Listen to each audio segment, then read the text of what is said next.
Everything you think you know about the night sky is wrong. At least it would have been 65 million years ago. Look up tonight and you will find Orion, the Big Dipper, and a familiar white moon staring back. Now erase all of it. Under that same patch of sky, not one of those stars existed yet. The moon carried a scar bright enough to glow across the night. And Saturn, yes, Saturn had no rings at all. The solar system does not sit still. It drags Earth in a slow loop around the center of the Milky Way, and one lap, a galactic year, takes somewhere between 230 and 250 million years. The Mesozoic Era, the full reign of the dinosaurs, lasted from 250 million years ago to 65 million years ago. That is almost the exact same span. So across the age of the dinosaurs, Earth swung nearly all the way around the galaxy, landing on the exact opposite side from where we are sitting right now.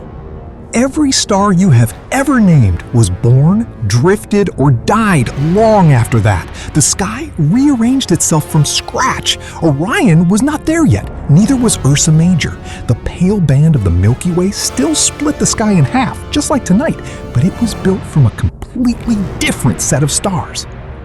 Around 14 million years ago, the solar system even plowed through a dense band of star-forming gas called the Radcliffe wave. For a stretch, the sky would have glowed with brand new star clusters and nebula still being born. But nobody was around to name any of it. Whatever shapes early mammals traced across that sky died with them, unrecorded and unrepeated. The moon used to hang closer. Around 70 million years ago, in the late Cretaceous, which was the dinosaurs' final stretch, it sat 2,000 to 4,000 kilometers nearer to Earth than it does now. You would expect that to look dramatic, but it barely does. It was only about 1% bigger, which is a difference your eye could never catch. The real change was not size, it was speed and scars. Earth spun faster then, packing each day into 23.5 hours, which stretched the year to 372 days. Then, about 108 million years ago, a 10-kilometer asteroid slammed into the moon. It tore open what we now call the Tycho crater with a flash bright enough to see from Earth in broad daylight. For the next 42 million years, through the end of the Cretaceous, the moon carried a brilliant white starburst of crater rays stretching more than 1,500 kilometers across its face. It was brighter and sharper than the moon you know. That extra light likely tipped the balance of the dark for every nocturnal mammal and every hunting dinosaur working the night. Tycho is still up there tonight. It is still one of the brightest features on the lunar surface. You have probably looked straight at a 108 million-year-old wound without ever knowing it. During the day, that sky was still blue, following the same physics as today. Air molecules scatter short blue wavelengths of sunlight far more than red ones. This is a process called Rayleigh scattering, and that is what paints the sky blue instead of white. But the Mesozoic was a hothouse world, thick with water vapor, organic haze, and volcanic dust. That extra material scatters every wavelength almost equally through a separate process called mean scattering, which washes color out instead of sharpening it. So the daytime sky probably looked paler than ours. It was hazier, almost bleached at the edges. Sunset is where it got dramatic. Some paleogeophysical models even suggest the air itself was thicker back then, dense enough to let giant flying reptiles like Quetzalcoatlus get off the ground.